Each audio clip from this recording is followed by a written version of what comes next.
purpose of this presentation is for me to articulate the concepts around the son of REG. It's an idea that we've been discussing at the REG Governance and Leadership Group for some time. Along with Bob Alkema, myself and Andrew, we've been putting together some ideas around what the son of REG might look like. And with Malcolm's guidance at the last governance group around the protective function of a new entity to hold the sector IP for the good of the sector, I thought it might be helpful if I articulate a set of slides briefly to really outline three key things. One is to ask a reflective question around, is the REG activity complete? Will it be complete by the submission of the 2018 AMPs? If it's not complete, what is the value and opportunity of future sector activity? And then thirdly, what roles should a forward REG play in enabling that forward activity? So those are the three key questions I'm asking. It's a short video, probably going to take 5 to 7 minutes. So thanks for listening, and we'll carry on. So introduction slide. Really, the concept is about moving from, a basic built model. So you'll see there the very first Lamborghini was actually a tractor. Didn't know that. But what we want to see now is, how do we move from the basic elements that we put together for the road efficiency group and its component parts? What happens when you try and improve the efficiency and effectiveness of that system to get it road ready? Hence the image on your right.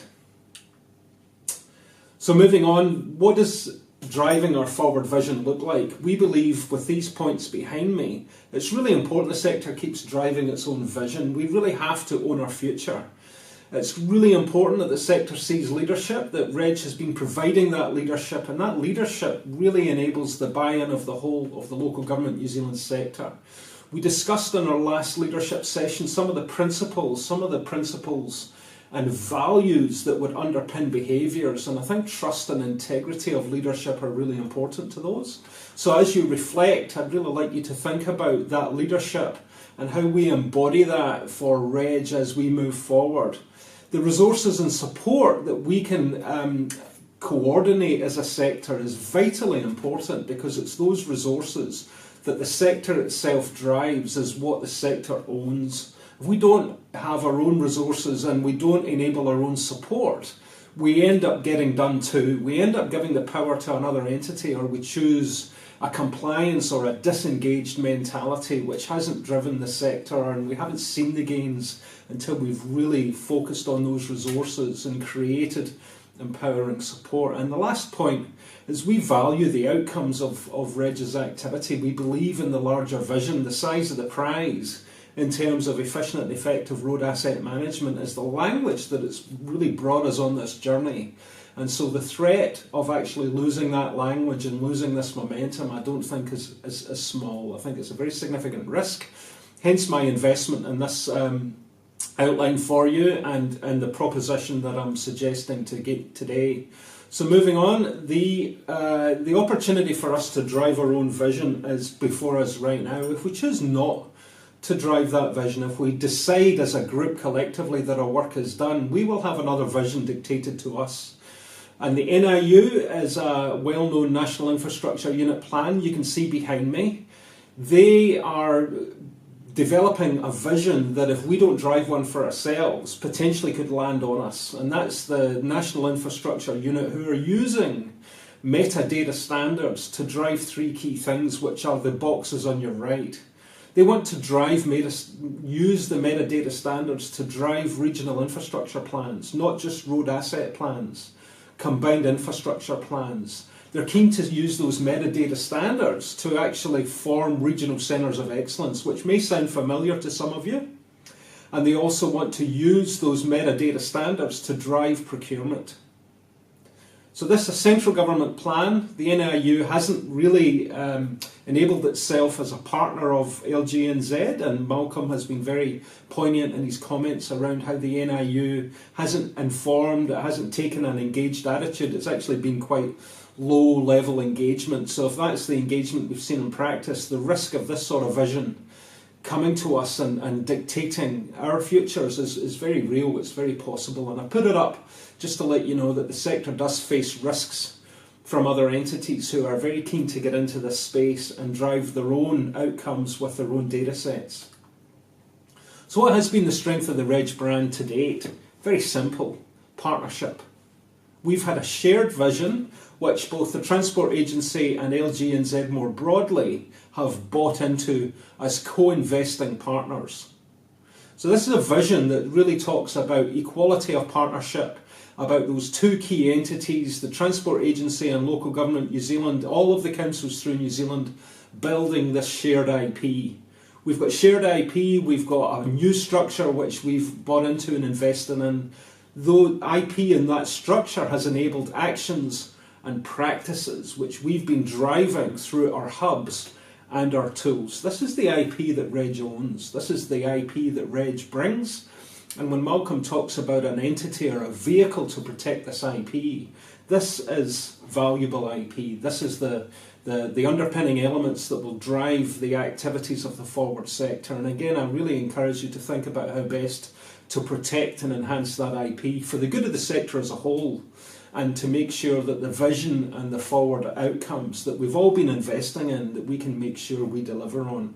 So that's a critical opportunity there, to keep believing in a future state and asking ourselves a question: are we ready to stop?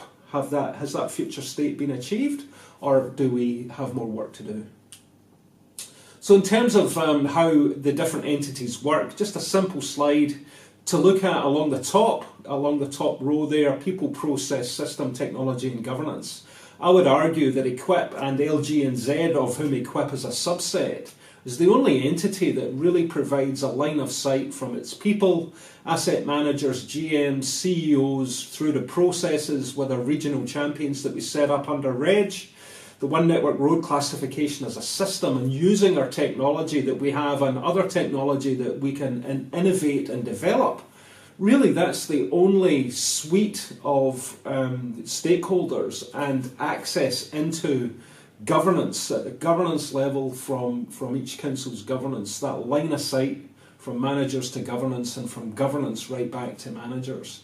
The other partners, the RCA Forum, which we have a colleague at LG&Z driving, and with RIMS and IPWA, while the RCA Forum has access to governance, it's nowhere near as complete and as sector-wide as LG&Z Equip. So we think that's a strong proposition to keep us making sure that governance are overseeing the implementation of these actions. We've already had REG 1.0. We've seen the IP that we've set up. We've delivered the classification. We've set the training hubs up. We have procurement guidance, which again has been part of the IP that's been established. We've enabled and created and now rolling out the investment framework with a better business case guidelines. And again, critical to all of this is data, the performance measure reporting tool, and the interpretation of that tool and the story it tells to underpin the investment outputs and outcomes, both for local government and for central government in those investment conversations.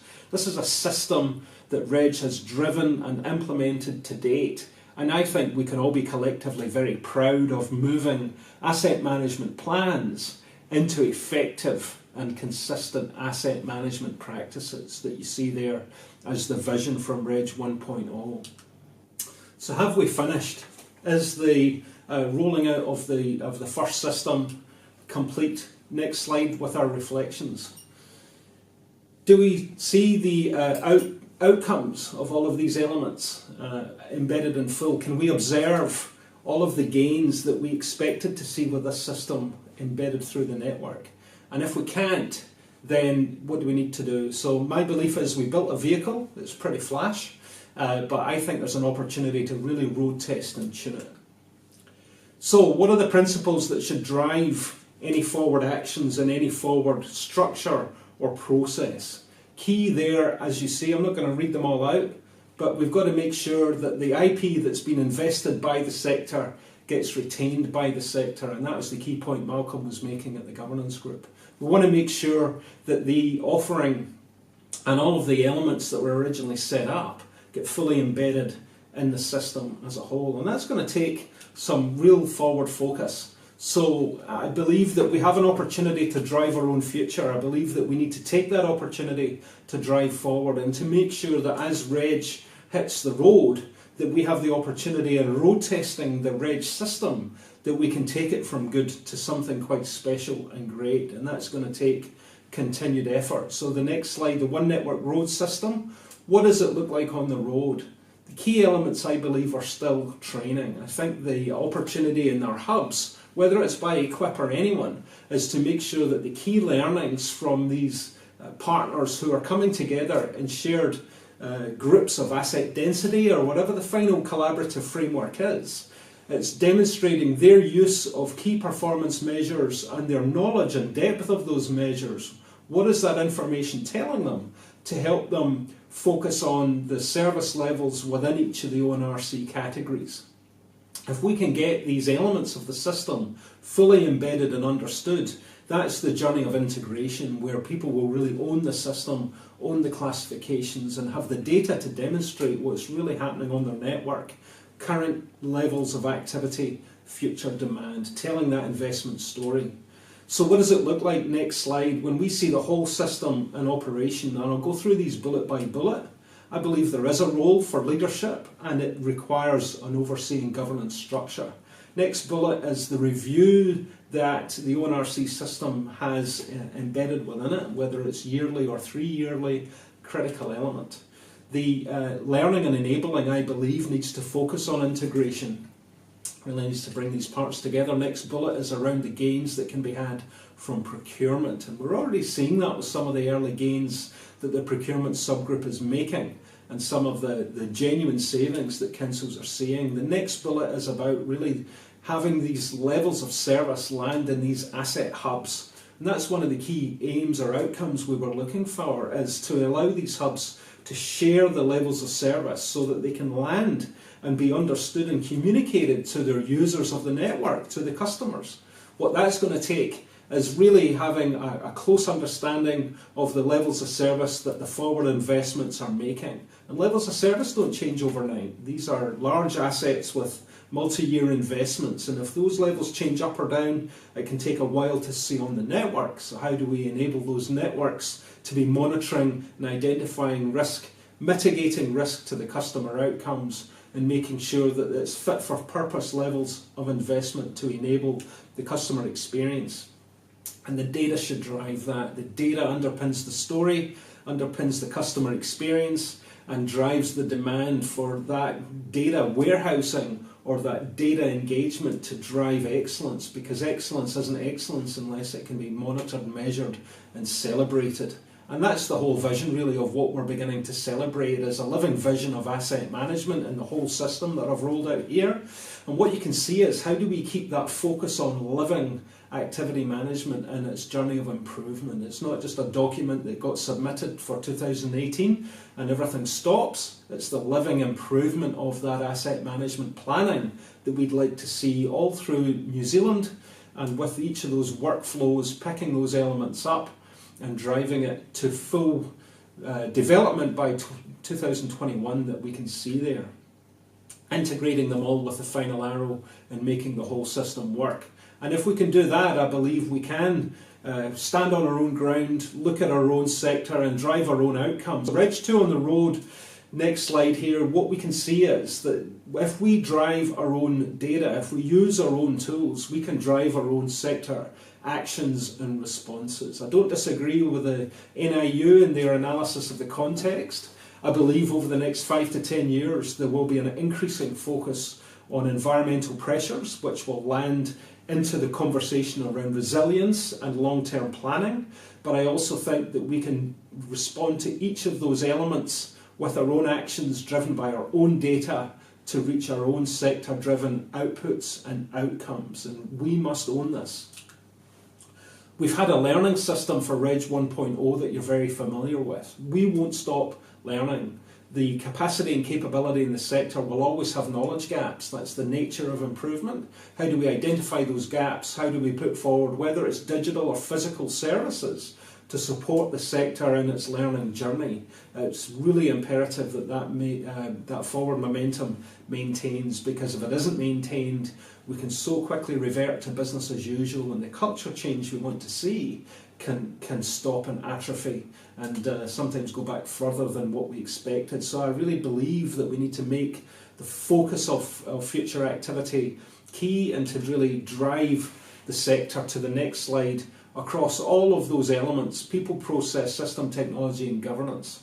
And with the arrows coming in, or what we can see there is the columns across the top, we want to make sure the rows across the top, each of those elements of the offering gets embedded and has a line of sight right through from people to governance, and governance back to people. And I believe if we can really make sure we land on each of these elements within the system, we have an opportunity to tune what is a fantastic 1.0 offering. It's on the road, it needs to be tuned, it needs to be driven, and we need to own our own destination. I think if we can do that, then we will be hugely proud of what REG will become.